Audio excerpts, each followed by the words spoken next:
Anything like this in 100 and some odd years. 1917. You read about 1917, but in 1917, certainly not since 1917. There's been nothing like this since 1917. Who would have thought 1917? It was the Spanish flu. 1917. There's been nothing like this since probably 1917. Not since 1917 has there been anything like this. Like nobody's seen since 1917. They point to 1917, 1918. It was 1917, 1918. That's a long time ago. 1917, they went through something that was similar. 1917 was the last time. If you go back over 100 years, 1917. Know what happened in 1917? That's over 100 years ago. You look at 1917, the pandemic, it was something. The worst pandemic since 1917. 1917, that's something. 1917 was a time. In 1917, it was vicious. Everybody that writes a book about the Spanish flu, 1917. You know, the big one was 1917. You read about him. You read about it from 1917. A virus, the likes of which this world has not seen since 1917. The worst event of its kind since 1917 is the worst since 1917. 1917. That's a long time ago. So in 1917, we had a horrible, in that case, it was a flu, right? You remember. Many years ago. 1917, 1918, right? 1917. This is the worst thing that's happened since probably 1917. 1917, 1918. The great pandemic since 1917, many, many years ago. Hi, this is John Cullen. Welcome to another episode of Hypothetically Speaking. In this episode, I'm joined by a special guest, a young woman that I met on Twitter, who goes by the handle of Question It, and her first name is Amy, and we're just going to leave it at Amy. And so, Amy, thank you so much for joining me here on Hypothetically Speaking. Thank you for having me. It's my pleasure. So, you and I met on Twitter. This is the first time we're talking. We just connected literally a couple minutes ago. And why don't you tell the audience a little bit about yourself? You're not going to be appearing on camera, so I've got a photo of you so people can see, your real person. And why don't you tell people just a little bit about your background, nothing too specific, but just sort of give them a sense of the world that you've been in, and maybe a little bit of how we connected. And I'll kind of set up the discussion as far as how we kind of got together. So, sort of the journey I was on and then how you and I met. But why don't you give everybody sort of your perspective first, a little bit about you and your background and, how I ended up on your radar one day. Okay. So I've been in healthcare for 34 years this month. Was working during all of this glorious pandemic stuff. I have a background with masters in cardiopulmonary. So basically, I keep people breathing and keep their heart beating. And was actually starting my doctorate in the fall of 2019. And then when the pandemic hit, basically just started working like crazy. So was literally at the bedside, in the emergency room, in the ICU. During all of this, I got the experience to go work across the country in various different hospitals. So I got to see what was happening across, the entire country. And then my world turned when my dad got a virus. We'll leave it at that for now. And I lost him. And it was then that I really started. Well, I was asking questions before that because I got really sick in March of 2020. So before all the vaccine and everything else. And it was that point, I think, really things started to change for me because I didn't have that fear factor that the media placed upon everybody, and was able to take a step back and start looking at things and really questioning what was going on. So you said you contracted it in March of 2020. And yes. And when did your dad get it? When did he get sick? He got it in 2021, the summer of 2021. And, that was a big thing. There's a lot of things around this. I don't think we have enough time. It'd take weeks to share everything around the pandemic. But when he got sick, he was one of those that was refused early treatment. He was sent home. He was taken back to the hospital when his oxygen was extremely low. And even though I was taking care of every stranger that came through my ER, I wasn't allowed to be at the bedside of my own dad.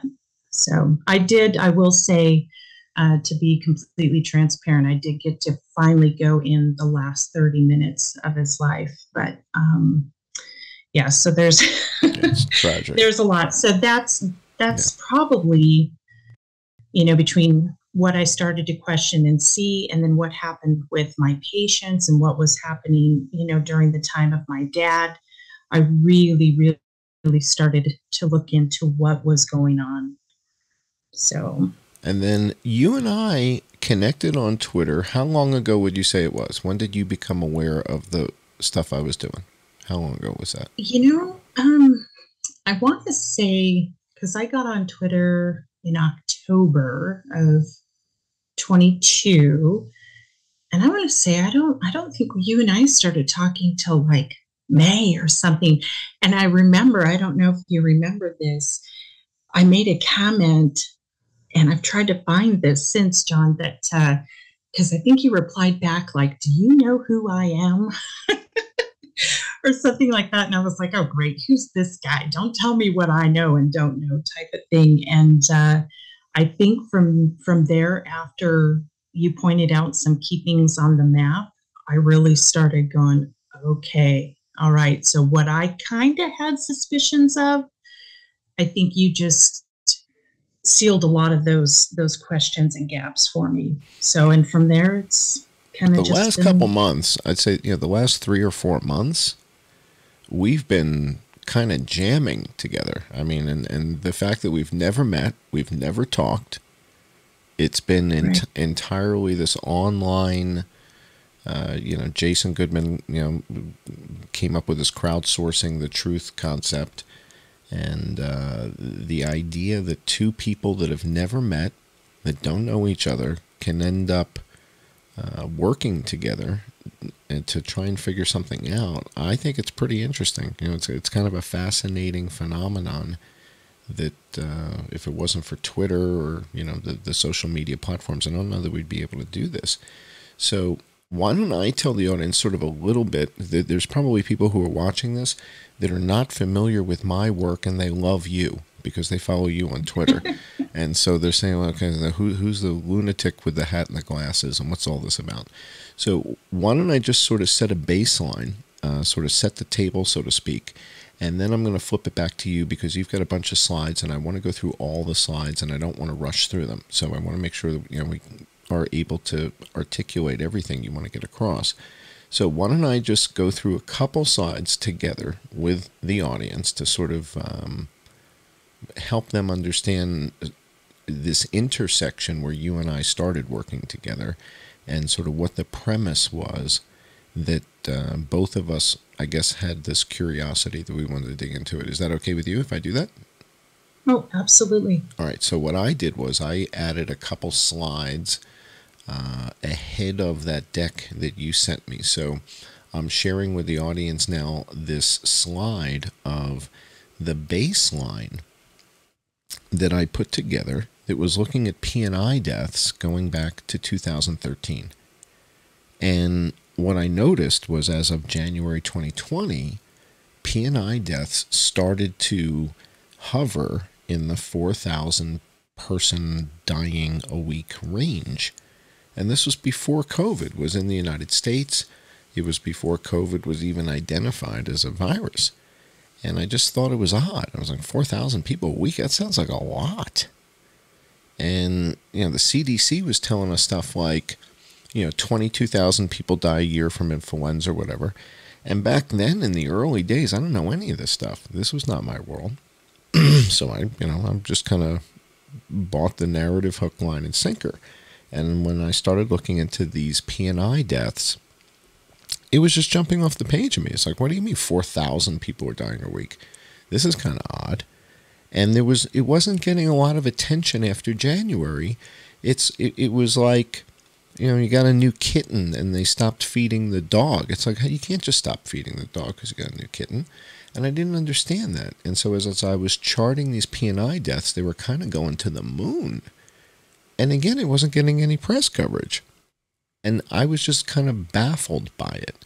So I kind of came up with this term, the blue pandemic, because the charting software that I used kept making the P&I stuff in blue. So I call this the blue pandemic. And the blue pandemic, I'm looking at P&I deaths in the United States, and it just starts going to the moon here. And then COVID comes along, and COVID was kind of tracking with these P&I deaths like Fred Astaire and Ginger Rogers. I was like, how is this thing keeping up with it? Up and down with the peaks and the valleys. This is kind of weird. And then I remembered that Deborah Burke says, well, we kind of count things liberally. And when I looked at the map and I realized, well, wait a second, you mean we've got 1.2 million people dead and India has 500,000? So India's got 4.5 times our population, but half the deaths? Is that what Deborah Burks means by counting liberally? Like George Floyd was a COVID death? Is that what she means? So it starts looking to me like you couldn't hide the blue pandemic without the green pandemic.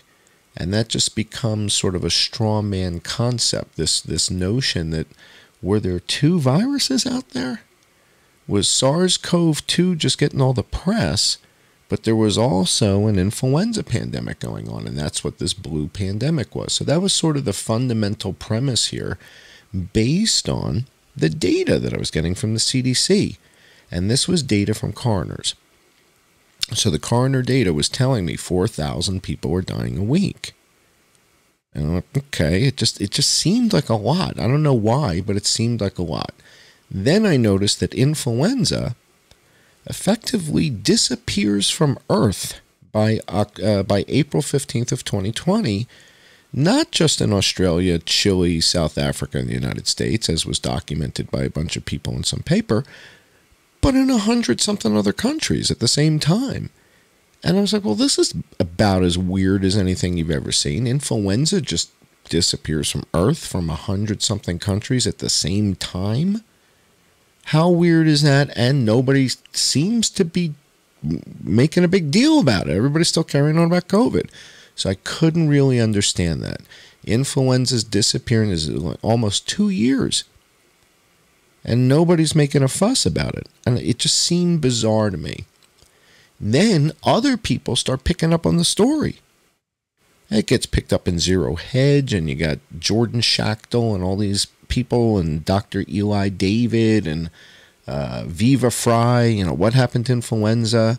And then you start getting these PhDs and college professors start coming out and saying, well, the reason and the way, influenza disappeared from 100-something countries because people stopped going to the doctor. And I'm like, really? That's what happened in Peru?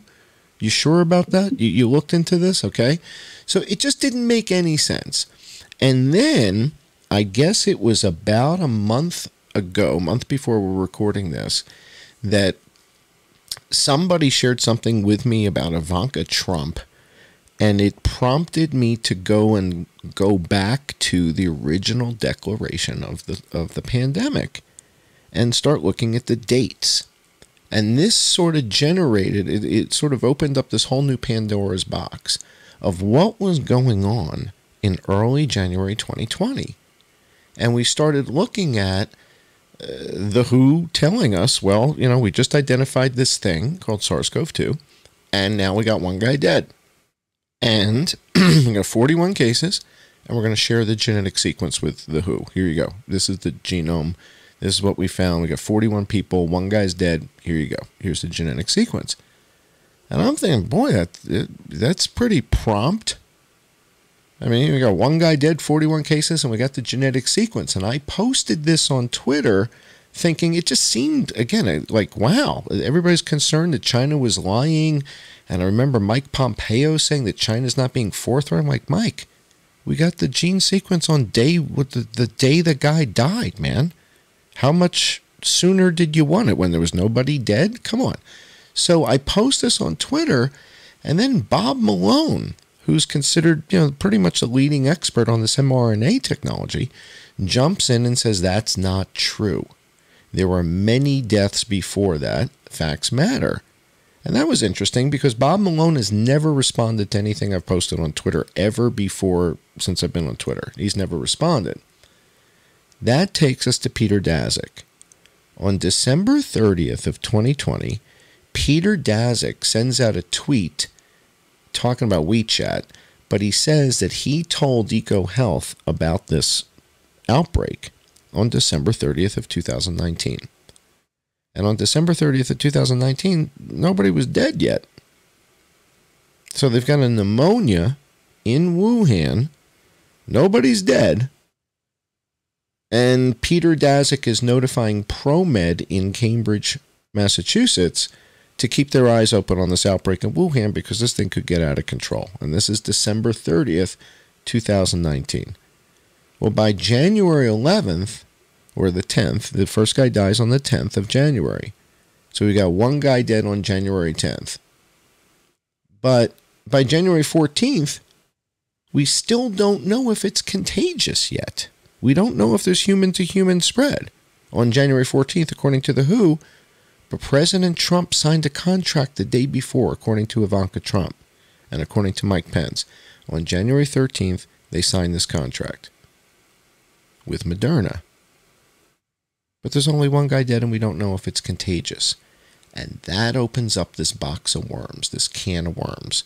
And there's this researcher that Amy and I have been working with, Dayu15 on Twitter. And I was telling Jason, Amy, I don't know if Dayu is a guy or a girl. I have no idea. And it seems like a Japanese name to me, but again, that's just my bias. I could be completely wrong.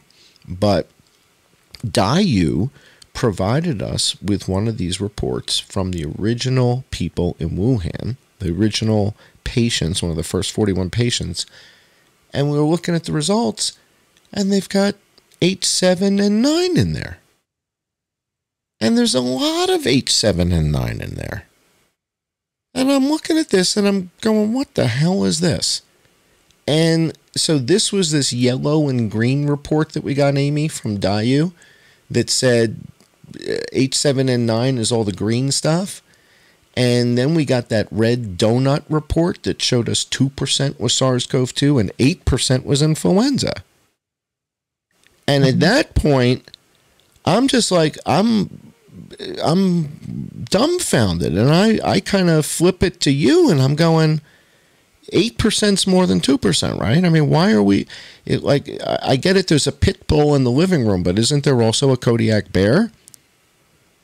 Are we going to just pretend there's not a bear in here too? And everybody's going to have a heart attack about the pit bull, but pretend there's not a bear in the room?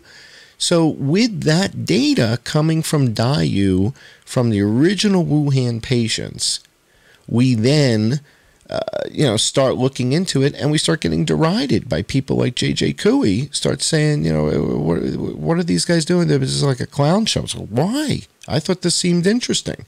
So from there, I want to flip to your slide with Bob Malone. You've got a slide that says Bob Malone, April 13th, Garrett.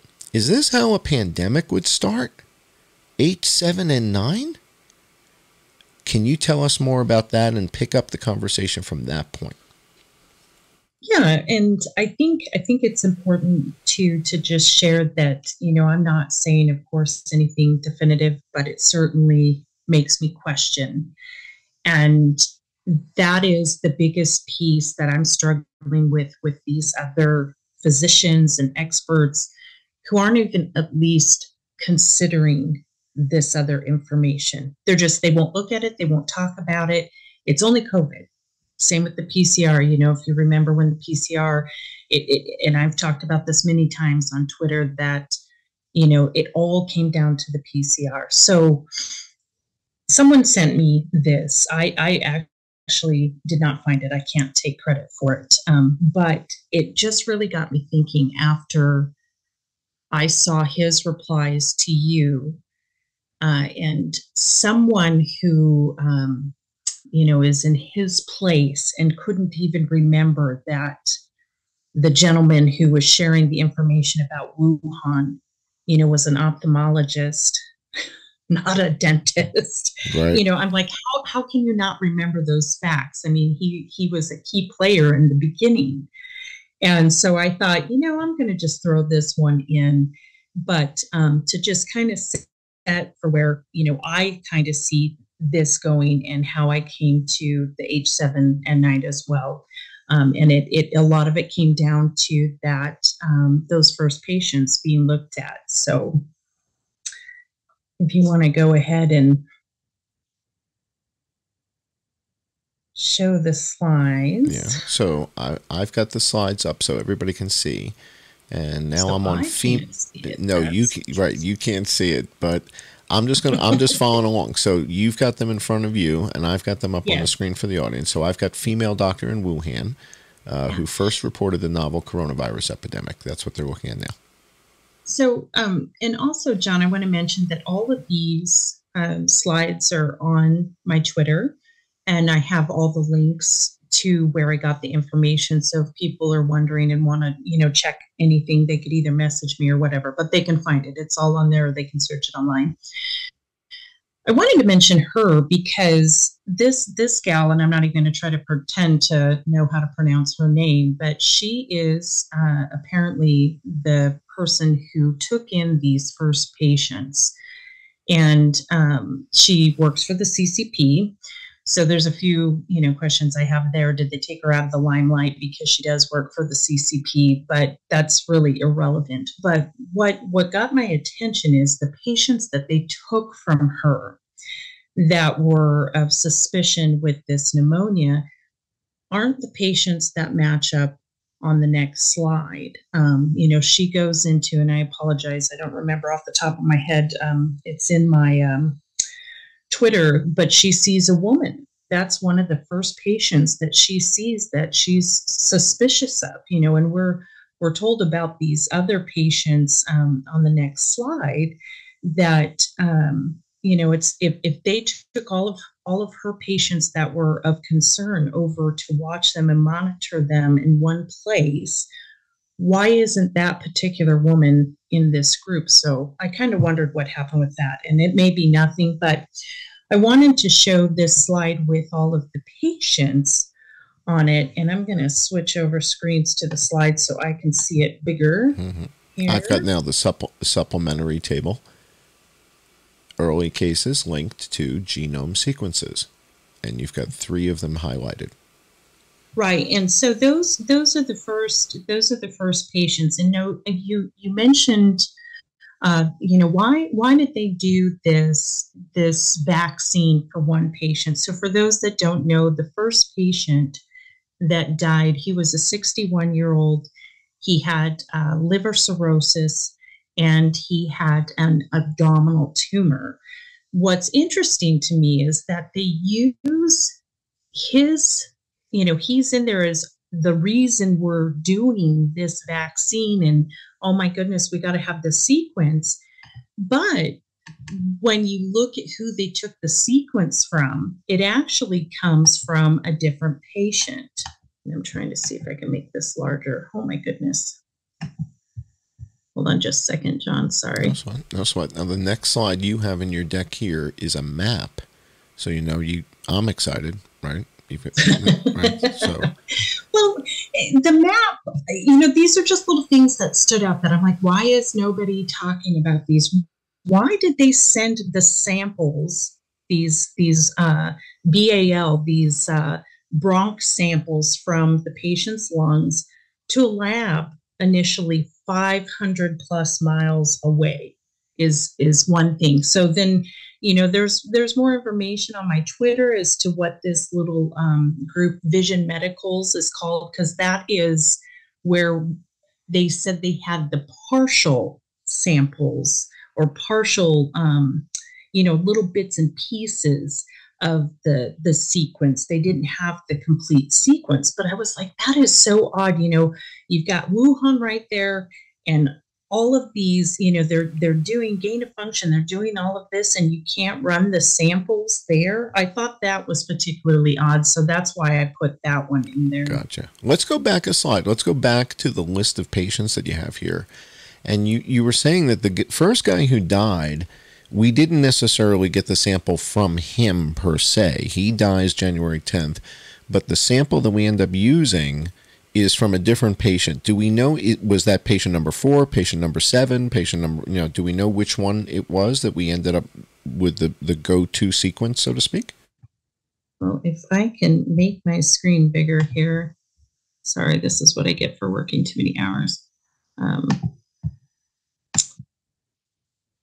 So patient number 4 is who they took the sample from and used for the sequence.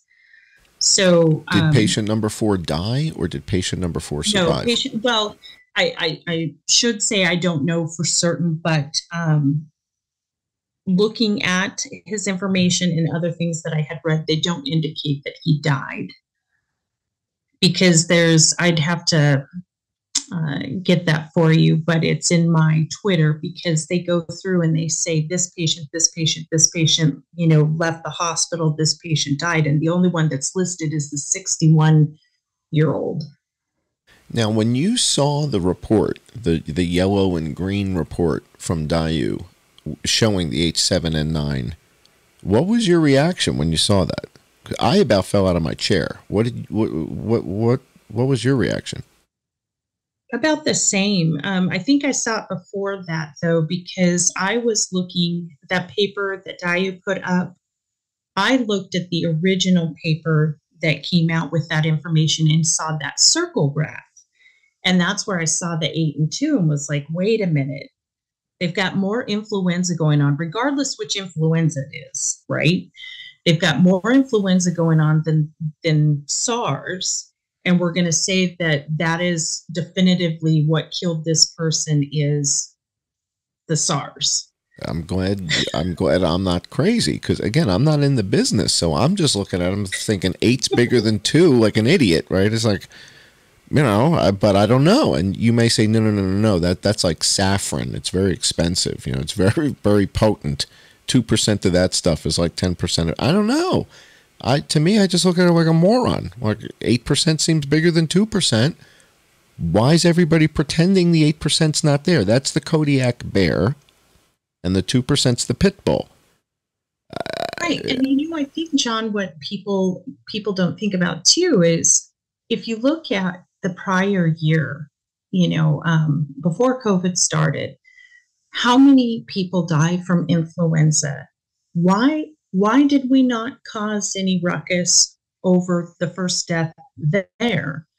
What made this particular pneumonia suspicious? When you are looking at a chest x-ray, or these patients are having a CT done to look at their lungs in more depth, you can't look at it and go, oh, this is COVID pneumonia. And if I hear that one more time, you can't look at it and say that it's COVID pneumonia versus a pneumonia from influenza, right, especially when influenza can put patients into full-blown ARDS, which is what their, what they were saying with these COVID patients.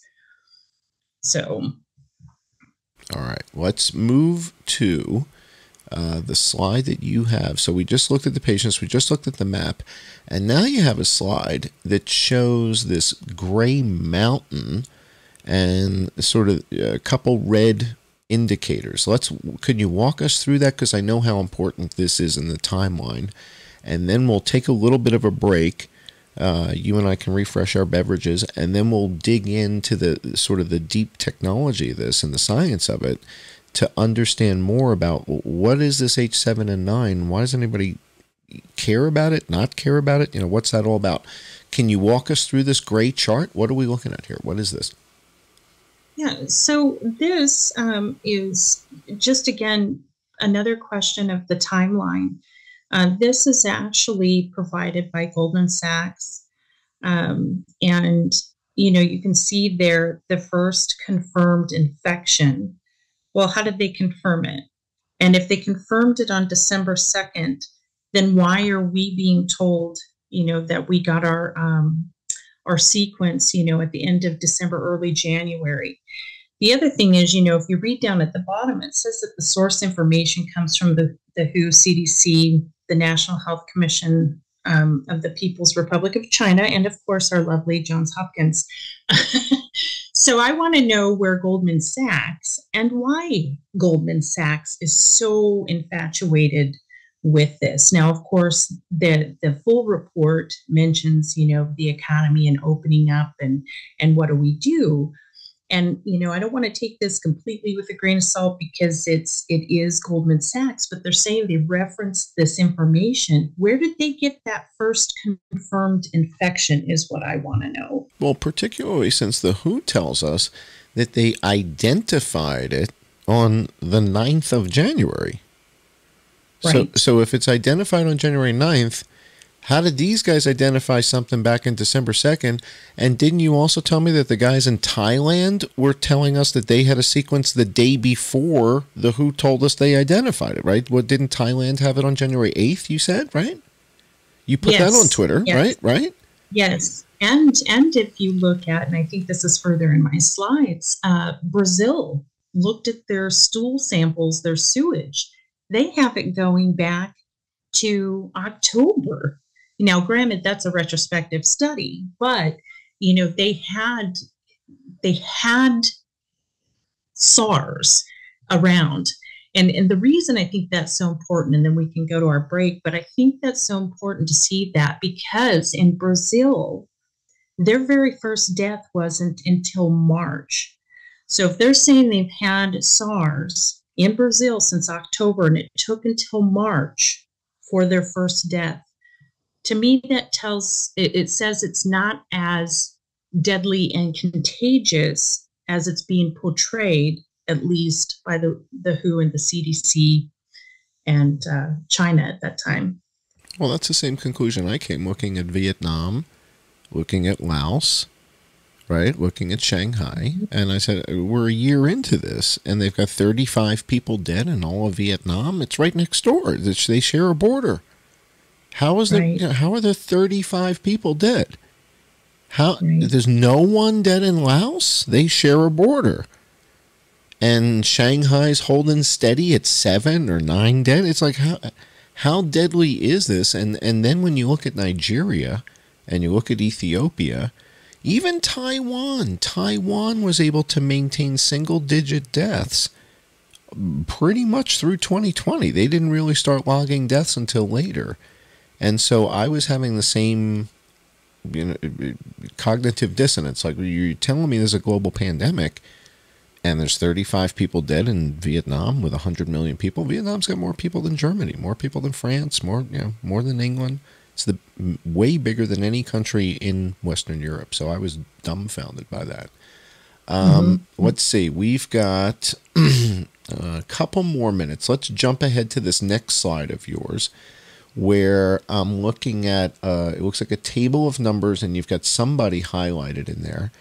And, I forgot to mention, back on the chart with the big gray thing, you've got a red notification in here that's something with H7 and 9, don't you? Right in the middle? Is that an H7 and 9 thing? or no? Oh, we're going to go back. Sorry. That gray chart. The one prior? Yeah, the one with the big gray mountain up on the right and nothing out on the left. Somewhere in the middle, wasn't there an H7N9 in there? Or no? I don't know on this particular map. Okay. No. All right. Again, for me, the thing that was bizarre was that Peter Daszak is notifying ProMed December 30th to be aware, and yet there's still nobody dead. And 10 days later, we get a dead guy. And then on the 15th, we get a second dead guy. And then by the 22nd, 3 weeks after Peter Daszak notifies ProMed, 3 weeks later, we're up to a whopping 9 dead. 9. And in the same 3-week period from New Year's Day to January 22nd, 13,100 Americans died of P&I. And so I'm talking privately with Laura Ingram behind the scenes in April of 2020. And I'm sharing this with her. And I'm like, we got 4,000 people dying every week of this thing. We're up to 100,000 dead of P&I. And nobody seems to care about it. It just seems so bizarre to me. I didn't understand why nobody cared. And I don't know.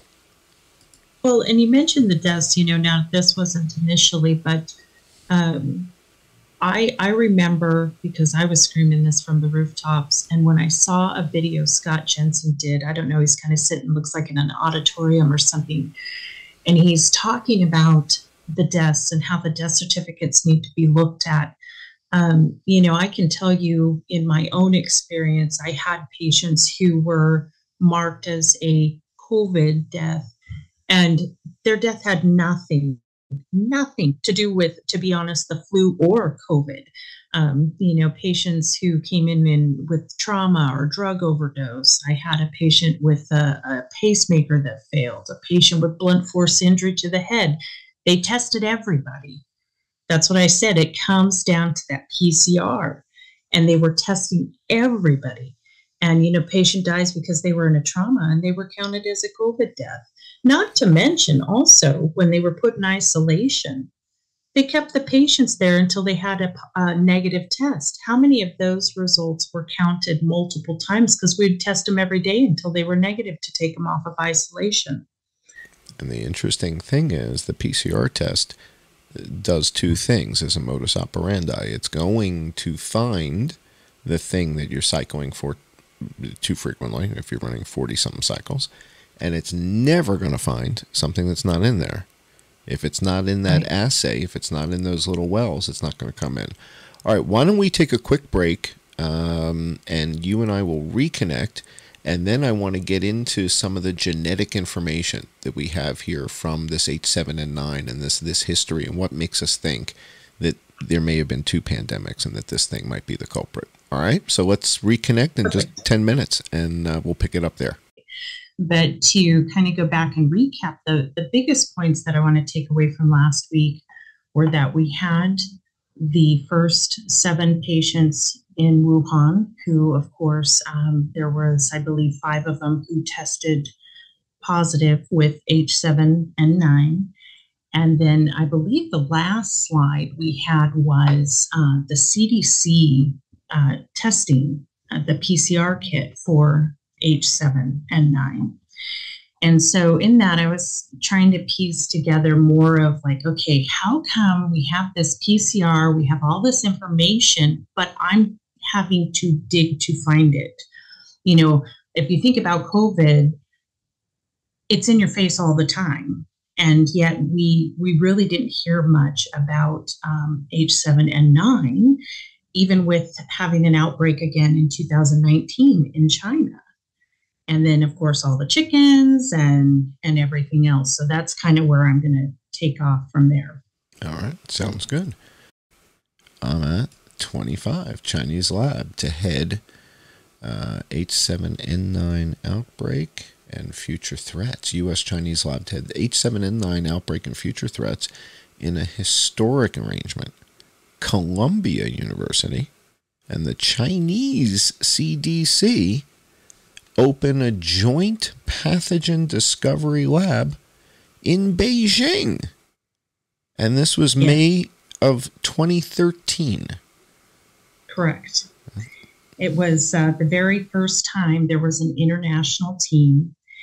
And it was interesting because the gentleman that they used to head up this team with them was Dr. Ian Lipkin, who 10 years prior to that had helped with SARS in China. He is also pretty involved and very outspoken in regards to the investigation of the Wuhan Institute and COVID. And so I thought, I need to mention this just to remind people about this. And on the next slide, there's a lovely little comment from him directly. I'll let you read that. In 2013, the threat is not the SARS coronavirus. This time, the imminent threats are the H7N9 influenza virus and the new coronavirus emerging in the Middle East, says Dr. Lipkin, who serves as a scientific director of the laboratory along with Xiaoping Dong, MD, and administrative director Zhao Junduan, PhD, of the NIVDC. Right. And I just thought that was really interesting to have, here we have them discussing specifically H7N9 and then this coronavirus. And it's all happening in China. It's this international team. And this particular agreement with them was set up for exactly 5 years. So it was set to end in May of 2018. So if you kind of look at our timeline of where everything's going, it fits just right, to me anyways, perfect timing. He ends, lets things kind of die down, and then we roll into 2019 with coronavirus. Very interesting. And the other thing that I think both of us have kind of tuned into recently is the year 2017. It seems that a number of things happened in 2017, which we're going to get to, not the least of which I think everybody who's watching this knows that in January of 2017, President Trump was inaugurated, but the week before he was inaugurated, Fauci said everybody knows there's going to be a surprise outbreak. And so I think many of us thought for a very long time that he was predicting COVID. He's predicting SARS-CoV-2. I think that's what a lot of people thought when they saw that. This whole thing was planned. But now, with what we're seeing here, I almost feel like he's predicting something that's already underway. It's like he's predicting Mario Andretti's going to win the race, but we're at we're mile 499 in the Indianapolis 500, and he's ahead by a lap. What kind of prediction is that?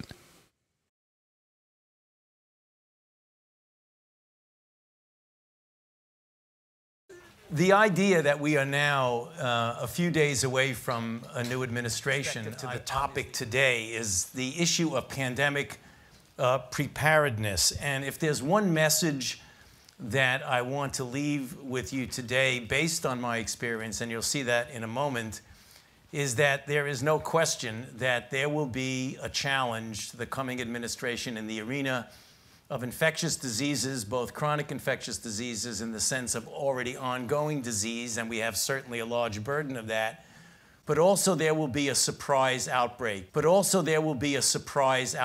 Tell the next administration that there's no doubt in anyone's mind there will be a surprise outbreak. There's no doubt in anyone's mind there will be a surprise outbreak. It's it's like, why you're predicting an outbreak? The outbreak's already underway. It's just nobody's talking to Xiaoping Dong, right? Xiaoping Dong isn't on Fox News, Fauci, and Fauci knows this. He knows that. He knows we're not talking to Zhao Junduan. Zhao Junduan's never been on NBC or CBS. Am I wrong? Right? I mean, come on. Nobody knows this is going on but Fauci and Birx. Fauci, Birx, Collins, they know this is going on. So when Fauci gets up in Georgetown and he says, everybody knows there's going to be a surprise outbreak, that's his little clique of nerdy virus people that are talking to the CDC in Beijing that you just showed us on the last slide. That's how he's predicting this. That's some prediction. Well, just as well, Bill Gates, don't forget that. You know, he also said that we would have a pandemic. So he's tuned into this with all his Gavi crap and all that. All right, I don't want to sidetrack you too much, but this is very interesting. And you've mentioned this Lipkin guy a number of times. His name keeps coming up. He's moving closer and closer to the defendant's table. So we'll come back to him, I'm sure. Are you ready to go to the next slide or more on this one? I want to mention one quick thing to your audience real quick, just to remind them. So this original H7N9 outbreak in China took place in 2013. 2014, they put a pause on any gain of function. 2017, Obama gave the okay for gain of function to start again and funding it. So I just wanted to remind everybody about that. Well, if you're going to remind everybody about that, I can't leave out the 2014 watershed event, which is despite the moratorium on gain of function, the letter to Kawaoka says, but Yoshi, you got your paperwork in on time, so we're going to let you slide. So you go ahead, and despite the fact that there's a moratorium, you're good to go. You do whatever you want to do, Yoshi. So Yoshihiro Kawaoka gets a letter from the NIH in 2014, literally giving him the green light, telling him even though there's going to be a moratorium, this project was kicked off prior to, and therefore you're grandfathered in, right? I mean, was that your interpretation of that, right? Yes. So this exactly. All right. So this is 2014. So basically, effectively a moment before the moratorium, Kawaoka gets the approval and the funding to move forward with a gain of function version of H7N9. Now, this is not hyperbole. This is in the letter, right? So I want the guys at YouTube sitting there with their thumbs on the red button. I'm going to put that up on the screen right now over your slide so people can see this. This is the letter from the NIH. Bullet number 2 is giving Yoshihiro Kawaoka authority to move forward, approval to go forward with this H7N9. And up at the top it says this gain of function pause won't apply to this because of the timing. All right, so this is not hyperbole. This is not a conspiracy theory. We like to bring the receipts around here, right? So that happens 2014. Then you've got a 3-year moratorium, and then they bring it back in 2017. What was it, like a week or 20 days or 30 days before the inauguration, right? Didn't Obama lift the moratorium like right before Trump came in? Because you just published something saying a general testified or something, or he said, like Trump didn't even know anything about this stuff, right? So what was that all about? Right. And it took place in December of 17, and I apologize, I don't remember the exact date. It's in my my Twitter feed, but yeah, absolutely crazy.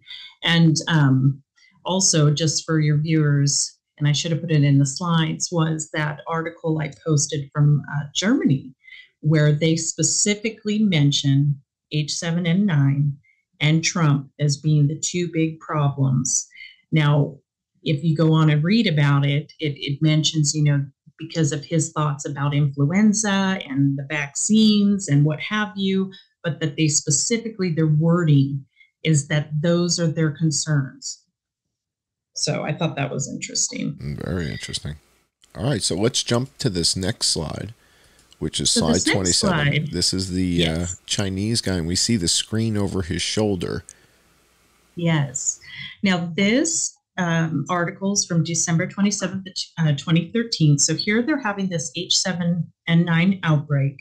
But if you read the picture up there, It specifically says world experiencing emergence of two exceptional new virus infections, avian influenza A, H7N9, and a novel coronavirus. I just thought that was interesting. In the article itself, it goes on to talk about that it was their first death in Hong Kong that had happened from H7N9. But the slide behind, the picture behind him is what caught my eyes, that it's two emerging viruses, and it happens to be the two we're talking about. Now, the novel coronavirus, though, was this SARS-1? Was this MERS? Was this, in other words, what's the date on this? When is this taking place? When is this event? This is December 27th of 2013, and unfortunately, it doesn't say any more in the article. That is the World Health Organization, and it happens to be Director/General, and I'm terrible with their names. It's FUKUDA. Probably. That is who is speaking. He is actually Japanese. Friends or acquaintances with Yoshi. Yeah, he's Japanese. He's not Chinese. Yeah, he's Japanese.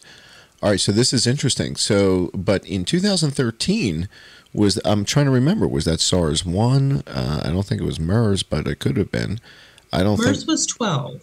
MERS was in 2012. So then maybe that's what they're talking about here is MERS versus SARS-1 and the H7N9, because there was no SARS-CoV-2. I mean, we've heard from Dr. Quay. Right. Dr. Quay said, this thing just kind of appears, like the Terminator. It's like it has no, prior to a certain date, there's just zero genetic history on this thing. So, and that's one of the things I tend to believe him about that. Like he's pretty insistent on that piece. So, all right, that's fascinating. Let's go ahead to this next slide here, which talks about the relationship of pre-1918 avian influenza HA and NP sequences to subsequent avian influenza strains. So this gets into this whole discussion about what Donald Trump was saying when he kept talking about 1917 Spanish flu. And we were looking at the slides from Warby and thinking, oh my God, is this slide that Warby has, is that what Trump is talking about?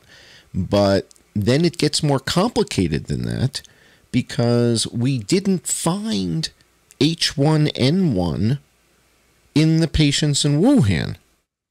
We found something else in the patients in Wuhan, an avian influenza. In, what were you saying, 5 of the 7 or 7 of the something, It was 5, I believe 5 of the 7, yes. That's a significant number of these people are infected with it. Now, somebody sent me something this week saying that at least in one of these patients, they only found the spike protein. And so my response was, well, sounds to me then like they were inoculated for H7N9. That would be my determinant. If you only found the spike, I'm guessing now we know the Chinese developed an H7N9 vaccine. That may be in your deck a little bit later. So that would kind of solve that mystery. But the fact that you've got 5 or so people, there's only 41 patients that we're talking about in those first, right, January 11th, when we get that update from the WHO. And we've got the first, the report of the first guy died on January 10th. They tell us about that on January 11th, and there's 41 patients. So if 5 of those, 7 of those people have got influenza in addition to the SARS-CoV-2 virus, and we were looking at that report that Dayu published that was showing something like 8% influenza, 2% SARS. I mean, come on, how does this not get people's attention? But back to this slide. Donald Trump is ranting and raving. 1917 Spanish flu, 1917 Spanish flu, 1917 Spanish flu. We find the Warby slide.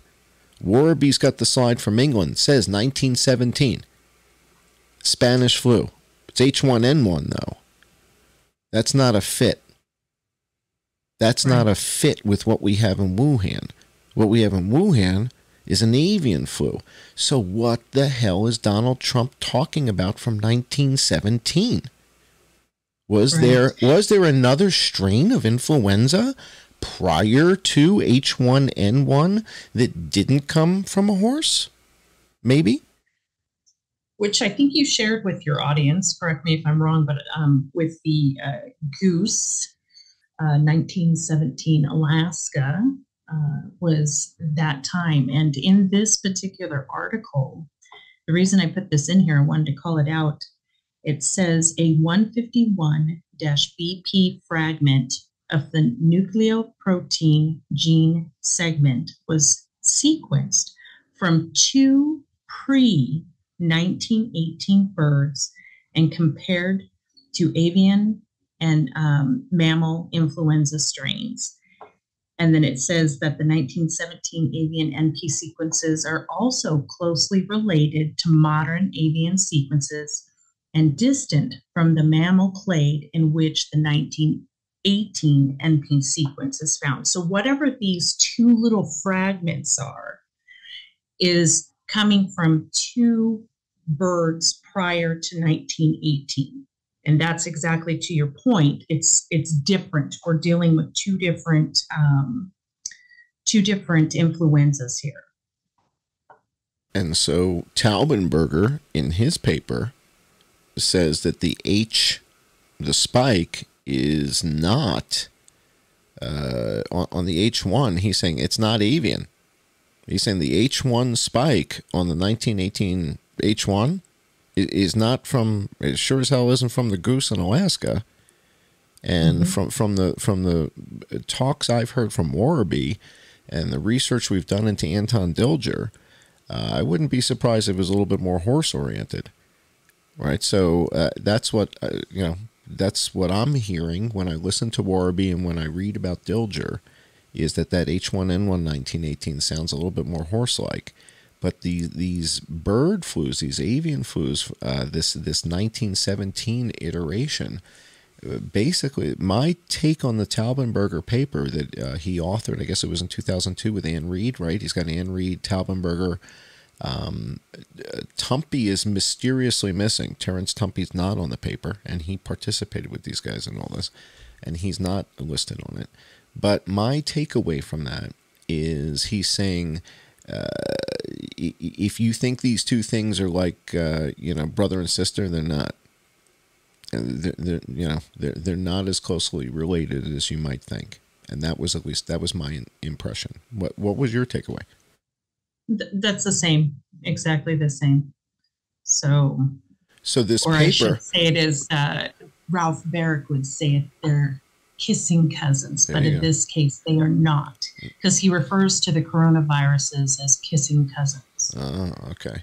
Well, this paper, I still have the slide up, the September 2003, the relationship of the pre-1918, even the wording, pre-1918, how about just say 1917? How relationship Trump of, would be right relationship of 1917 avian influenza HA to subsequent avian influenza strains. What pre-1918? It's pre-1945 too. Come on, what kind of that's nonsense. Anyway, let's move. Did you download that paper for $20? You paid $20 and downloaded it. I'm going to have to, because I can't find it anywhere. All right. I've tried. All right. Because I really want to know what those two fragments are and if they're sequenced somewhere and what it is. All so, right. yes. All right. I so wish then I on could the do next it. slide. All right. I wish I could do it, but I don't use credit cards. You know that. All right. So on the next slide, we've got chicken. We've got goose. We got the blue-winged teal. We got the mallard. We got the wild duck. We got we got the common teal, another mallard, a blue-winged teal, a goose, a guinea fowl, a northern shoveler, a ruddy turnstone, another ruddy turnstone, and a turkey. And these are showing up in China, the Czech Republic, Guatemala, Japan, Mongolia, South Korea, Spain, Sweden, and then we have Ohio, Nebraska, another Nebraska, Mississippi, Delaware, Rehoboth Beach? No way. Delaware, a 2 in Delaware, and then a turkey in Minnesota. A turkey in Minnesota in 1988. How far from Sidirap did they find this turkey? How old was Michael Osterholm in 1988? What was he, 26, 27? In 1988, and he commented on that strain. Did he really? Interesting. I wonder where he found that strain. This is going to be interesting. All right, what can you tell us about this list of birds around the world? I guess there's the thing it says on top is GenBank nucleotide sequences of H7N9 samples, the country of origin, the host, and then whether it was a wild or domesticated status. And look at the turkey. It says wild/domestic, doesn't it? That's kind of weird, isn't it? You mean and I also it wasn't a wild turkey? What's a wild/domestic? Is that like when you catch a turkey and you put a collar on it and then you walk it? What the hell is that? Can you explain to me a half wild, half domestic turkey? I would say that sounds like gain of function, but that's just me. All right. What are we looking at here, boss? What is this? What is this, Amy? So with this, we were finding information, and out of the blue, this pops up when I was looking for information on the H7N9, and I was actually rather shocked that there were so many strains. Now you can see the ND on there on a couple of those. That means that the data is not in GenBank on those specific ones. And even since I sent you this slide this morning, I found another document that has even more strains of H7N9. So I think that what's interesting is you have this very first strain, this Minnesota strain. But yet I have searched, and there is very little information available. You would think if this is, there's this new strain of influenza. I mean, just think back to COVID and how much we heard about it, and there's nothing. There's nothing on it. Where do we see really kind of the first literature talking about H7N9? Does Warby? I mean, I'm gonna have to go back and watch his whole talk again. Does he get into it at all, or he explicitly avoids it? I don't recall him talking about it, but then again, I'm having to go back and read everything just because I missed it. I just completely missed it. It's the gorilla. Everybody. One of the things that kind of hit me the other day was that this whole COVID thing has been about bats and pangolins and raccoon dogs, none of which are in the supermarket. Right? In other words, you go to the supermarket, none of those things are in the beef, pork, or chicken section, right? There's no bats, there's no pangolins, and there's no raccoon dogs. So none of those things are things that we eat. I thought that was just kind of it's like that's interesting. You guys kept it out of the supermarket, didn't you? It was pretty smart. It's pretty smart. I like it. All kinds of funky animals that we would never associate with the food supply. Very interesting. So what you're saying here, looking at this slide, is that the bottom one, the one at the very, very bottom, the 1988 turkey, is really the first documented appearance of this H7N9 gene combo. We don't really have any record of this prior to 1988. Is that true? I could find. I'm still looking. Okay. Well, we've been crowdsourcing this effort together on Twitter with some other folks, and I forget if it was Bubba's Lamb Chop Shop that was sharing this stuff with me and saying, this turkey is really kind of a problem here. It's like one of these birds is not like the other, right? And the fact that we were finding these viruses in the United States in 2011 in Nebraska, right? That we're finding it in Ohio, 2006. And that it was then found in China, right? So the China 2013, remember I posted something earlier where there used to be instructions on testing people for this. And in the instructions, it referred to it as the 2013 Chinese H7N9. 2013 Chinese H7N9. So no, it was absolutely none of these others.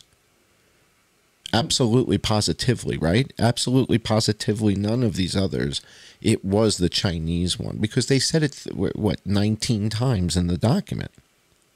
Right. Right? So when you repeat it that many times, it certainly couldn't have been the one from Delaware because they told us it was the one from China 19 times. So couldn't have been the one from Delaware. Because Rehoboth Beach, come on, if there was any H7 and 9, Joe would have taken care of that. We know that. All right, so this is amazing. So it seems like it's been detected, it's been detected, it's been detected, it's been detected some more, it's been detected some more, but then when we detect it in China, all hell breaks loose. Right. Something like that? I mean, look Yes. at all of the events that occurred, and then all of a sudden, 2013, we start taking this stuff seriously. 2013, the year that Lipkin starts working with China. Oh, Lipkin. Because when you look back through this, and this is where now, looking at, what was going on with the birds. Were we culling birds in each of these years in these states? We're going to have to look. We're going to have to look. Yeah. Interesting. Well, we know that 2009, they tried to blame the swine flu. And here we see a goose in the Czech Republic. So what I'm wondering now is Margaret Chan was the head of the WHO back then when we had the 2009 swine flu pandemic. And I'm wondering how intense it was in Czechoslovakia at the time, or I guess it was Czech Republic in 2009. So I'm curious about that. Did they get hit pretty hard? And if they did, was it really H1N1 or, might it have been this thing? So this is a very interesting twist. And we see a bunch in 2011 in Nebraska. We've got 2 in Nebraska, and then we got 1 in Mississippi in 2011. And then we got another one in South Korea in a wild bird that maybe flew from Nebraska to South Korea. And since the time of this article, which I'll tell your viewers, it's called Historical Prevalence. Well, my goodness, if I could speak, prevalence, my gosh, and distribution of avian influenza virus H7N9 among wild birds. And it is from December of 2013. But since this time, now in 2017, again, that's 17, we had H7N9 show up in Tennessee. It showed up in Kentucky. It showed up in Georgia. And I believe also Alabama. Don't quote me on Alabama, but so it was here in 2017. And not a peep. All right. So something's up. All right. We are going to take a quick break. And then when we come back, I want to talk about this document from the World Health Organization about H7N9, the Avian Influenza Response Document and Investment in Public Health Preparedness, because it's in this document that we're introduced to the timeline, we're introduced to the outbreak in China, and then as we start to dig into the research, we find out that there's 5 waves in China, and that when we get to the 5th wave, this thing becomes highly pathogenic. And so that's kind of where I want to go when we come back from this break. You good with that? Sounds good.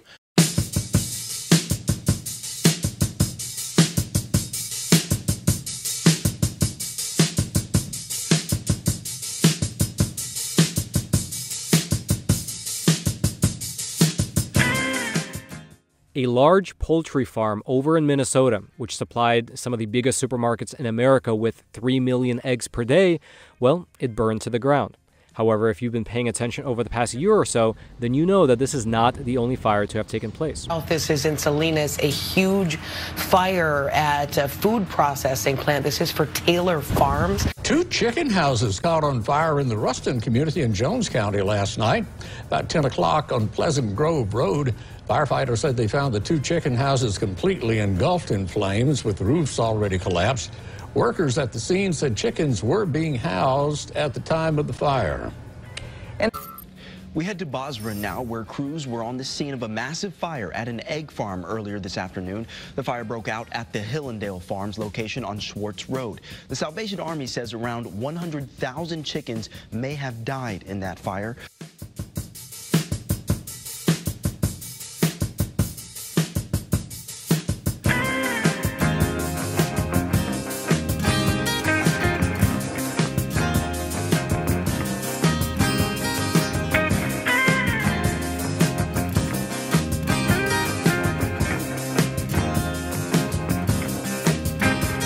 Yes, the same kind of story that seems to come down from long ago. Two friends having coffee together when something flies by their window.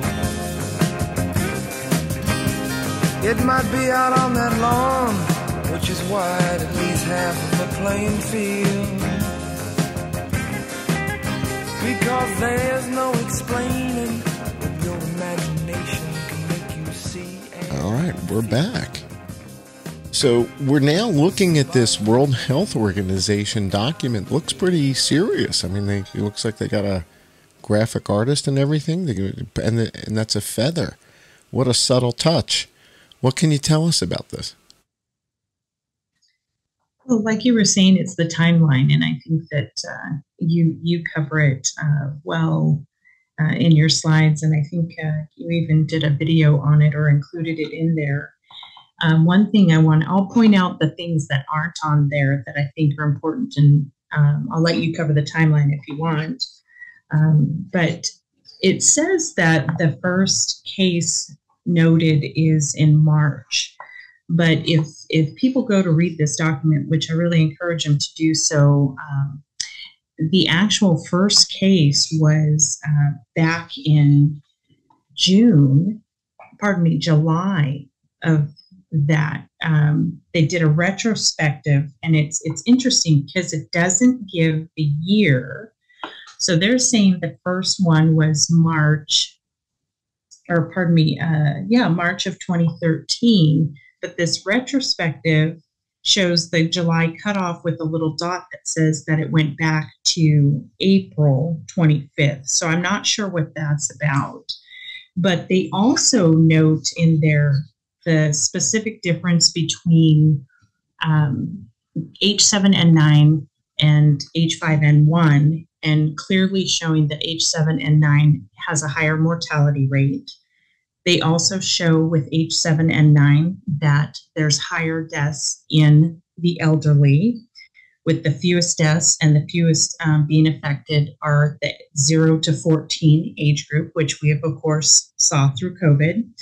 And another point to mention is that it's primarily men who are affected the most. You're kidding me. You're kidding me. No.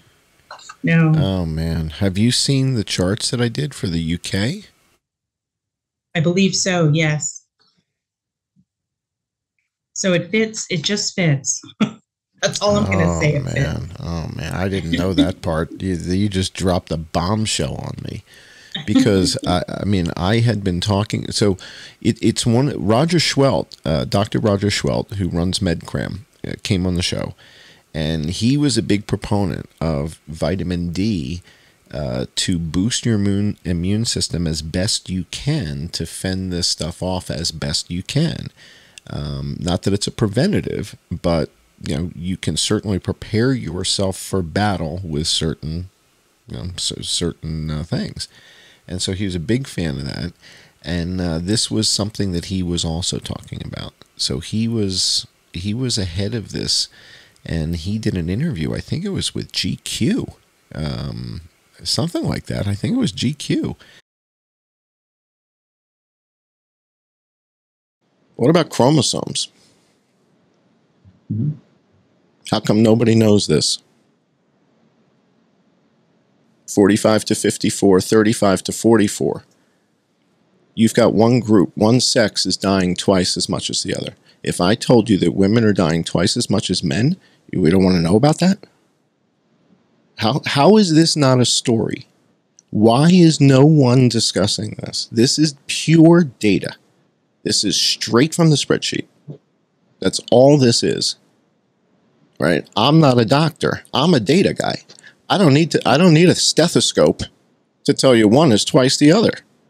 This is not a doctor thing, right? I'm not doctoring right now. I'm doing data. Yep. Right. Actually, I was actually interviewed by GQ on a story that they did about why men are dying more of COVID-19 than women, and that was months ago. So, and to what degree did they understand that it was 2 to 1? I don't know if I don't remember the actual numbers at that time, but it was enough to get a story out. It was significant. Did they put a number to it? They did, but I can't remember that. And it was about 4 or 5 months, probably more than that, 6 months ago. Okay. So, but it's still not a story, and we don't want to know why. Right? We don't want to know why that is. And if it was flipped, if it was vice versa, you wouldn't hear Oprah and Ellen and everybody would be ranting and raving about it, and we wouldn't have like a different. There wouldn't be a different approach. GQ, so yeah. All right. So, but again, did they put a number to it? Did they say it's 2 to 1? And then I have to look it up. I'm sure they didn't. Yeah. Because if they understood that it was this dramatic, they would have done something about it, or somebody would have. And he was talking about how it appeared to him early on that this was impacting men more than women. And when I was running the data and I showed him some of the charts, and then I showed it to the guys in the UK from UK Column, the data was really like 60-40 split. I mean, that to me, that's statistically significant. 60-40 is that's statistically significant. And in some cases in the UK, it was worse than that. So that's a pretty big finding. You just kind of you knocked me out with that one. You ready to go to this next slide? Yes. All right. Let's see what we've got here. Study puts troubling traits of H7N9 avian flu virus on display. A study? Well, that sounds like fun. What's this all? What were the troubling traits? What was troubling? The fact that it can pass the blood-brain barrier? Was that troubling? Or the fact that it doesn't need trypsin and can infect your heart or your nervous system? Did they find that troubling? Was that troubling? Is that how they define troubling? Is it can infect anything at once, whenever it wants? Is that troubling? I think that the piece that stands out the most is they mention, here's Yoshi speaking. He says, if H7N9 viruses acquire the ability to transmit efficiently from person to person, a worldwide outbreak is most certain, since humans lack protective immune response to these types of viruses. And I think that right there said it. And further down in the article, he says H7N9 viruses combine several features of pandemic influenza viruses. That is their ability to bind and to replicate in human cells, and the ability to transmit via respiratory droplets. Whoa, he left out. Whoa. That bastard. He left out that it doesn't need like an ACE2 receptor. It doesn't need a special receptor because it's trypsin free. He says it so simply that its ability into what? Say it again. The part with the cells where he says its ability to. He makes it too simple. That their ability to bind to and replicate in human cells. Stop. And the ability to transmit. Yeah. No. Forget the transmit. When he says the ability to bind to human cells, dude, it's like that means it can infect your circulatory system, your nervous system, your testicles, your ovaries, your colon, your meninges. It goes anywhere it wants in your body. It doesn't need special receptors. This is a different type of cat. This is unlike anything we've seen before. This is why the doctors who faced this were panic-stricken, because they've never seen anything like this before. A virus that can infect your nervous system and then the meninges, and then next thing you know, it's in the heart, and now it's in the urethra. What the hell? What is this? What does that? You're absolutely right. What does that? Nothing we've ever seen before. Well, not since Chevy Chase in 1917.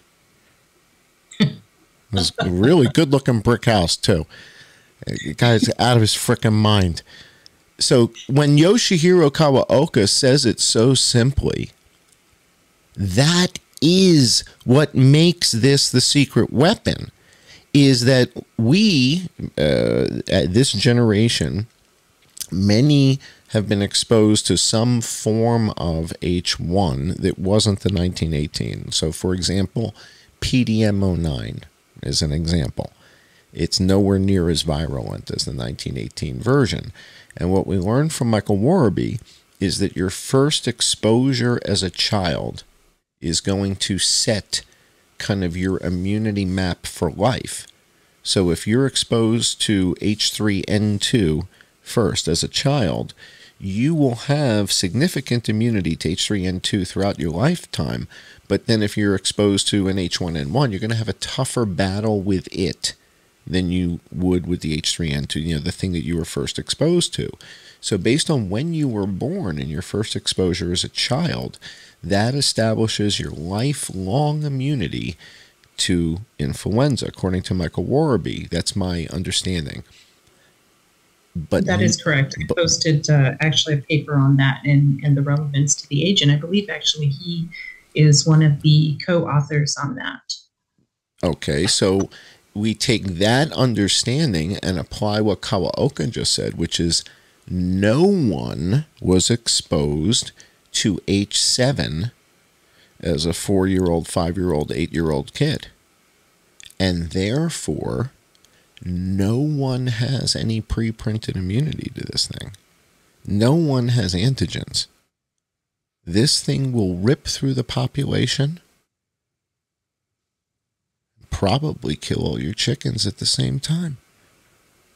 But that's the interesting piece, because I've seen it in several of the papers. It says that it doesn't necessarily kill the birds. So you can't wait specifically for your birds to start dropping dead to go, oh, is this H7N9? But if it does kill the birds, it kills them in 2 days. Right. So it's relatively quick. Right. So if it does kill them, they're dead in 2 days. But some of them can be asymptomatic. They can carry it and not show it, like humans with HPV, right? Yeah, people with HPV, right, have it, but it doesn't really manifest, and they don't really have any symptoms, even though they're carriers of it. So this is fascinating, the way he categorizes it. And what was the date on this? I'm not sure I can make out the date on this article. I believe it was December of 2013. Okay, and then he gets his funding and his project gets the go-ahead in 2014.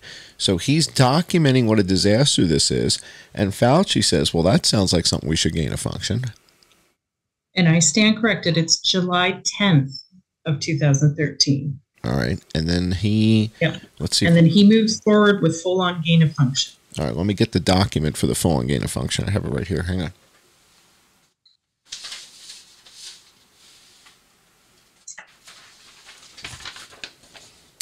November 2014. This is the Jenny Dahlberg letter from Health and Human Services. And this is the one that gives him the authority. So this is November 7th of 2014. He gets the go-ahead for the gain of function. So this is sort of the sequence of events and how things are coming together here. Somewhat fascinating. So he's already got a troubling virus. Certainly sounds like something we should make more deadly, right? I mean, right? I mean, why stop at deadly, right? Why stop there? All right, ready to go to the next slide? Yeah, and the next slide is just a picture of him talking somewhere about H7N9. It's just to kind of hit home, that this is what he did.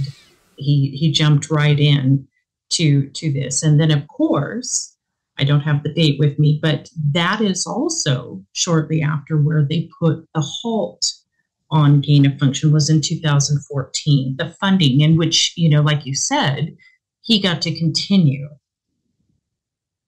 All right, I might as well read it since I have it here in my hands, and it'll explain this timing, because it's literally like a hall pass here.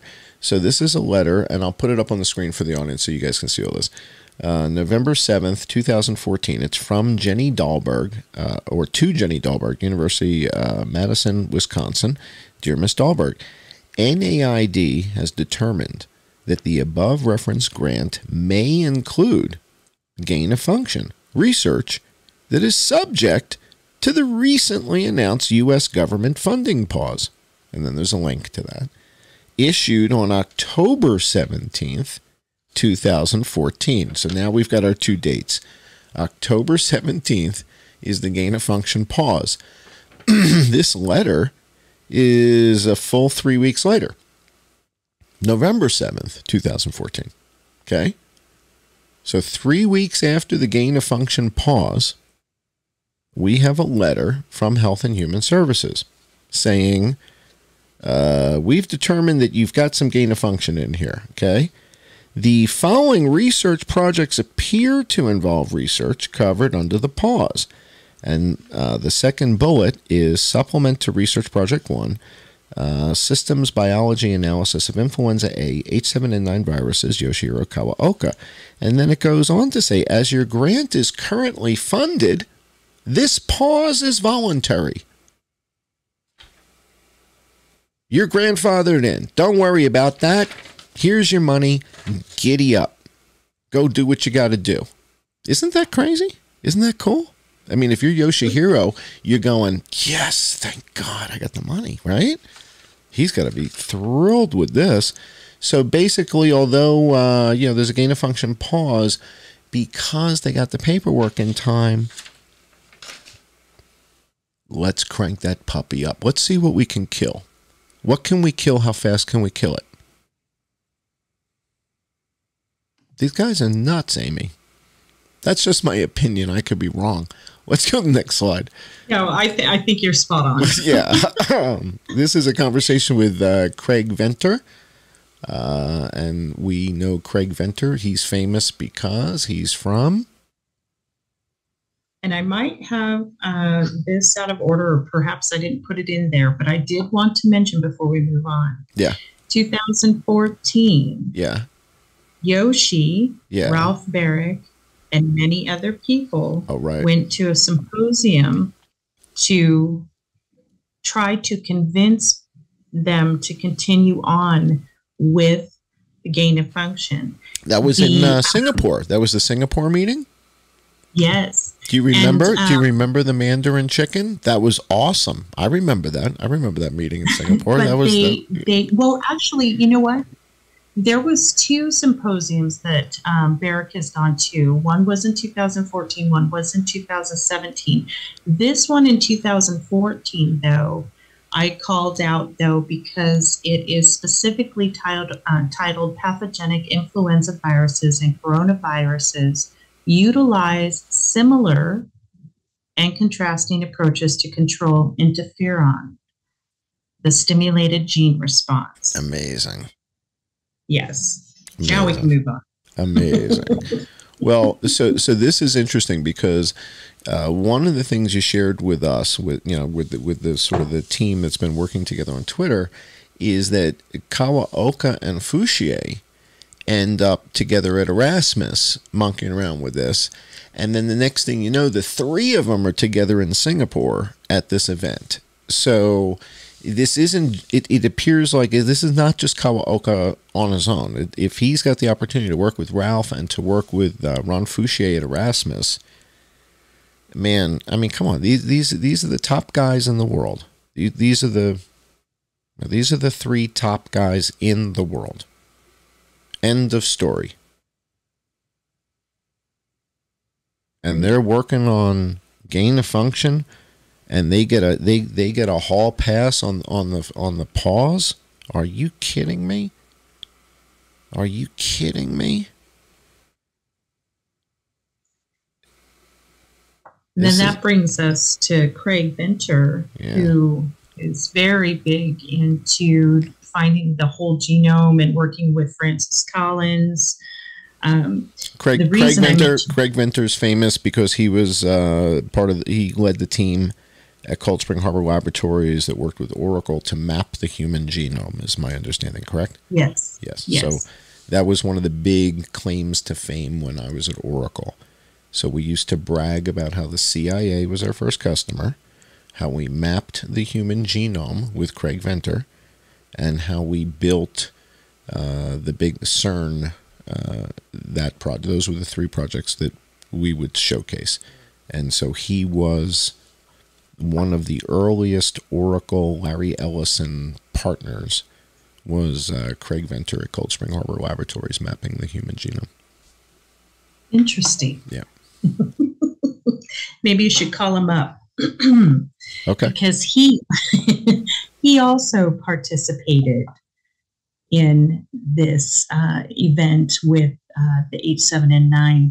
And the reason I called this one out specifically is he says in here, we have the real world example in which we did this with the H7N9 vaccine. The virus was sequenced in China, and at the request of the US government, we downloaded the sequence information to the internet. My institute is part of the surveillance network that tracks outbreaks around the world. We got the world test of this with the outbreak of H7N9 in China. Chinese scientists isolated the virus and posted the sequence on the internet. We downloaded it at the request of the government and used synthetic approaches to make H7N9 virus. We built the first version of our digital biological converter, which can take digital information and convert it back into DNA code to produce the virus for Novartis. It's a gene synthesizer. So we can buy those now used. There's like an eBay for those things. And we can go buy a gene synthesizer and we can make anything that's listed on GenBank. And it's pretty much like a printer. You know, it's like cyan, magenta, yellow, and black. It's adenine, cytosine, tryptosine, and guanine, right? I mean, that and a little saline, and we're in business. I mean, we can crank out baby horses, right? We can make puppies. We can make whatever we want. These guys are nuts. They're downloading viruses and then pressing a button and printing them, and then voila, it's in the petri dish. And he's got his BSL-4 pathogen that he just downloaded. I mean, this is like Napster for lunatics. They're sharing viruses back and forth digitally, and then printing them it's effectively a 3D virus printer. It's adenine, cytosine, tryptosine, guanine, right? I mean, I'm probably butchering the way you're supposed to. He went on. Yeah. By the way, what is his organization? I'm sorry. What is his organization? They're monitoring outbreaks around the world. Is he with ProMed or who's he with? It does not say in the article. All right, we're gonna have to. He has his own. I think I put it later on in my post on Twitter where it actually was. I found it later. Okay, we'll have to. I'll have to dig that up and figure out what that's all about. But this is fascinating. I didn't realize he was this engaged in this. This is a little spooky. And from this work that they did, they created the first vaccine for H7N9. And had already completed phase 1 clinical trials. Now, the date of this is February of 2014. So that's in that no more gain of function phase. Oh, the no more gain of function. That's for the people who aren't in the club, right? If you know somebody, it doesn't really. Don't worry about it. Don't worry about it. Come on. Don't worry about it. Don't worry about it so much. It's not that big. You got your applications in on time, so that's for the people who didn't get it in on time. All right, so after Craig Venter, we're now going to this gain of function experiment on H7N9. Oh, what do you know? Ron Fouchier. Yes. Ron Fouchier, Yoshihiro Kawaoka, and Carol Cardona I'd love to get all these people together on the podcast and talk about the project. And tell us more. Tell us more about what you guys are doing. This must have been exciting. Don't overlook Webby. Webby's on okay, and I'm chomping at the bit to ask you about a post that you made about this Richard Webby guy. You made a post talking about Richard Webby, and you said, were there 2 outbreaks, and you forgot to mention what, something like that. I'm paraphrasing a little bit. Tell me more about this Richard Webby guy. Where does he come into the picture? What was that post about? That really got my attention, but I don't think I fully understand the implications. Well, for him, he does, I don't know if he works directly for or with the World Health Organization, but he's actively involved in this H7N9. We have, I believe that particular post, because I made several about him, that particular post is he's mentioning a totally different influenza right now. And I believe my exact words were, you're covering your ass, or something to that effect. Because he's completely, how can you not mention this when you know what's going on? And they had an outbreak in 2019. You were actively part of this. You were part of the gain of function, and not a peep. Not a peep. Interesting. Yeah, and throughout all this, we sure haven't heard a whole lot from Kawaoka. We sure haven't heard a whole lot from Ralph Barrick, and I think everybody's trying to pin the SARS-CoV-2 thing on Ralph Barrick. That my opinion is that SARS-CoV-2 was something that Langley ordered. Right, they called Peter Daszak and said, "Hey, we need your help on this. We don't want everybody freaking out over what's happening here. We'd rather have them freak out about China." So I think it was Peter Daszak to the rescue, so to speak, at the request of Langley. So, going crazy on Ralph Barrick because he happened to work on that, come on, that's not fair. What people really should be focused on was Ralph helping Yoshi and Fouchier. And if the 3 of them are working on this together, well, now I understand why Marion Koopmans doesn't respond to any of my tweets. Because she knows full well what's going on. She knows all the chickens are dying. They know what's happening. They know full well what's happening. This is a global,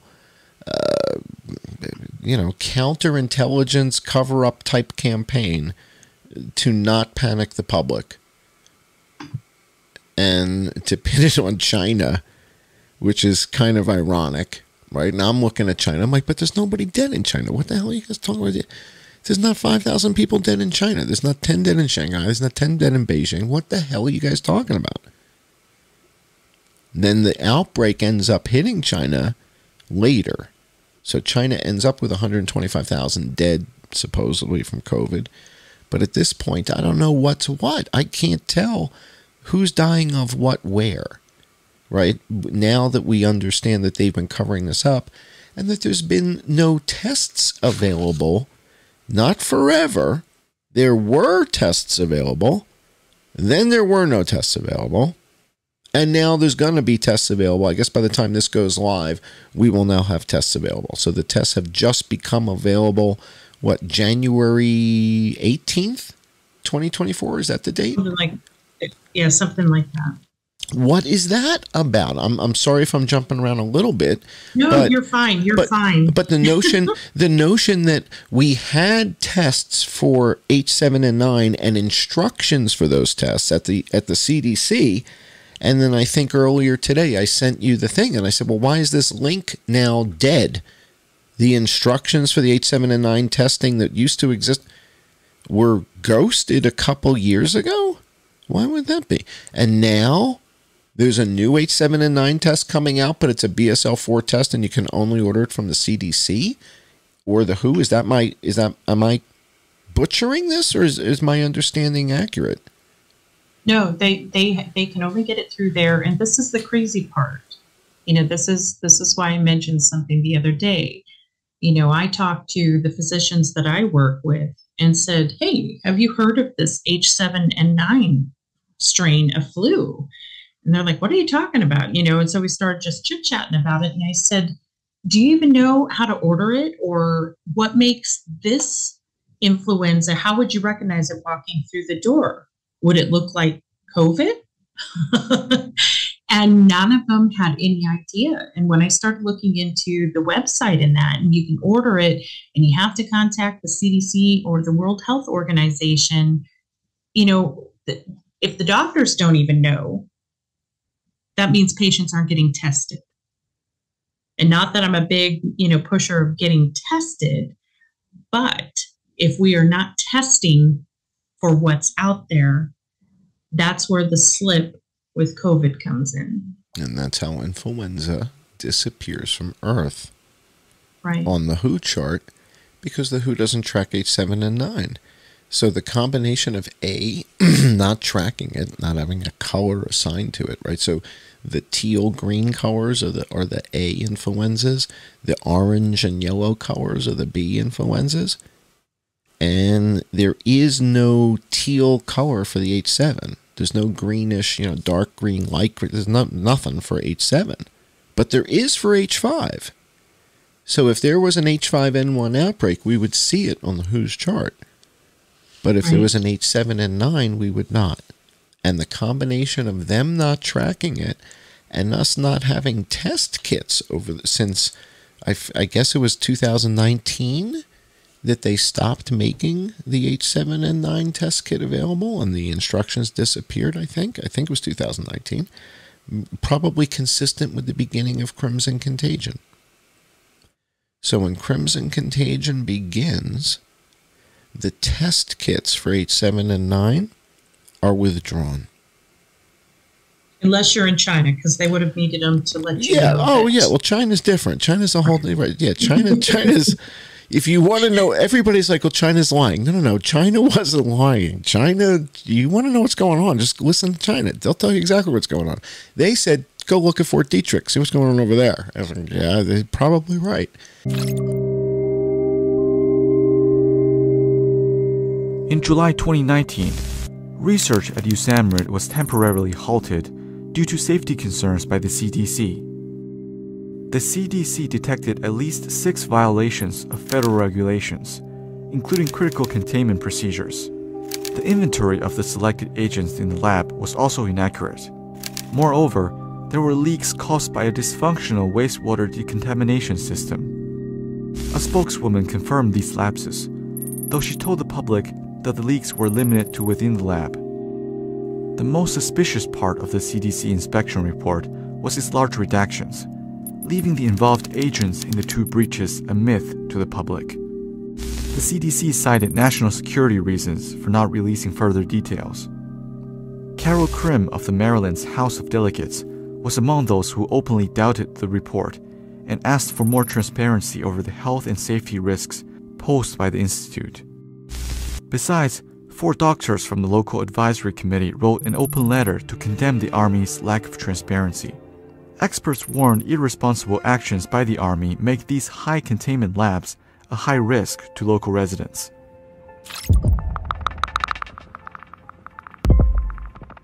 By the end of March 2020, the CDC restored USAMRIID's labs to full capacity. Days before they were reopened, Fort Detrick had received a sample of SARS-CoV-2, the virus that causes COVID-19, from the CDC. The Army argued that since SARS-CoV-2 has not been added to the selected agents list, it does not fall under the same restrictions as other deadly pathogens. On April 6, the Department of Defense announced that Fort Detrick labs were performing COVID-19 vaccine tests on non-human primates. 4 days later, Fort Detrick's communications director denied the labs had started any vaccine testing. So I don't think China was lying. I really don't. I think we're getting good information from China on H7 and 9. They tell us about 5 waves, right? And how in the 5th wave, it became much more virulent. Gee whiz. Almost like, did Yoshihiro Kawaoka go to the Wuhan military games personally? Or do they just have to download it? How does that work, huh? What? You using Venter's... You mean you just have to download it? You mean you just have to call up somebody in Wuhan in the lab and say, okay, hit download? He didn't have to go anywhere, did he? Makes you wonder, doesn't it? Yeah, sure does, doesn't it? All right, we've got just a few more minutes left together in this episode. I am hoping that you will come back to the show and share more of your research, but we're going to get cut off by Zoom, and it's probably almost midnight where you are now. So let's go to a couple more slides, and then I'll ask you to kind of put a bow on it and help us kind of understand what you think is going on here, and maybe help us digest this. What do you think? Okay, I think are the next slides that you have just the BSL-4, or what do you have next? Yeah, so the fact that it seems that the work that they've been doing on this recently has been in BSL-4 laboratories. And this is really the first influenza virus since the 1918 Spanish flu that Terence Tumpy decided to pipette. That's BSL-4. But for 20 years, that was the only BSL-4 influenza. None of the other strains were considered BSL-4. So 1918 reconstruction because of the trypsin. Because of the trypsin. Right. And even look at COVID. Look at how many deaths, and they're saying these deaths are in fact from COVID. It's BSL-3. Look at how many deaths. Everything you read, all the studies and now all the work done with it is in a BSL-3. Correct. So that right there, it's the trypsin. It's the trypsin thing. When you've got a virus that doesn't need specific receptors, that's game changing. Fauci knew this. Kawaoka knew this. This is game changing technology. This thing moves through your body. If your kidneys figure out how to fight it, next thing you know, it's in your colon. And you're like, what the hell's going on? This is not like anything anyone has ever seen before. And that's why the government panicked. They ran Operation Crimson Contagion for 8 months and told you guys it was an exercise. It was a live exercise. That's what Mike Pompeo meant. We're in a live exercise here. It's not a game. And what he was afraid that you'd find out was that it was in the food supply. That's what they were saying in China. That's what the WHO document that you just showed us told us. It's in the poultry. But you won't hear that in America. The Chinese told us that. The Chinese told us it's in the chicken. And next thing you know, 1/4 of the egg-laying chickens in the world die. I wonder if that's related. What do you think, Amy? It certainly makes you think. Yeah, it's, quinky dink, who knows. All right, next slide here. We've got, in contrast, we got the H7N9 PBC virus without trypsin. To me, this is the magic bullet. This is what makes these two viruses, 1918 H1N1 and this H7N9 highly pathogenic version. This is ruthless stuff. And this is what I think we're seeing when we're looking at the Mary Lou Rettins. We're looking at, folks like that. And we're seeing people who are suffering some stuff and they're saying, I had some unknown pneumonia and next thing you know, I've got tremors or I can't walk right. What does that to people? You're in the business. I'm not. I just make charts. Well, and it's a little complicated, and also to try to be respectful of patient information. But there are things, though, that I did see right as the release of the mRNA to the public, things that were coming in right away immediately. that you're like, okay, there is no way that that could be anything other than from the injection. But then those slowly dissipated. And then since then, we've been seeing all these things. Now, is it from the mRNA? I don't know. We have people who took that injection who are still getting COVID or whatever you want to call it. They're getting a virus. Is it from the injection? Is it from the virus? Is it a combination of the two? So it's really hard to say. I don't know from my perspective if it's cut and dry, just like with remdesivir. Everybody said, remdesivir is killing people. I had many patients who got remdesivir who left the hospital totally fine, happy, healthy, and said, see ya. Right. So if it's the remdesivir, then why isn't it, doing that to everybody? Now, granted, you do have to, keep track of their kidney function.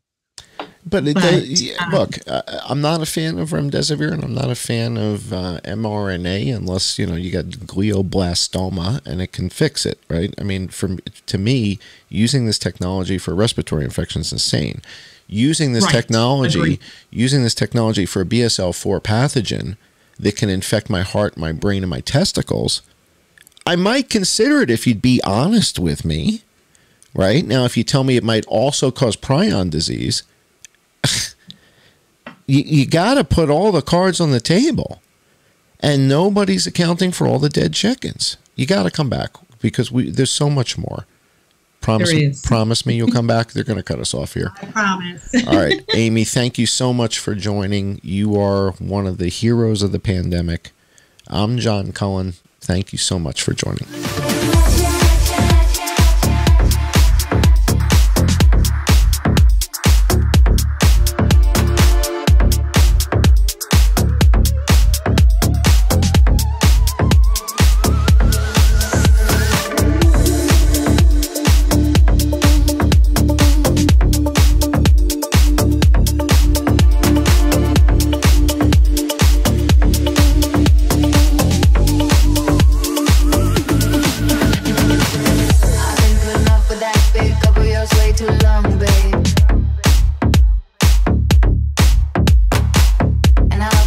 If I'm gonna stick around and take any more of your shit.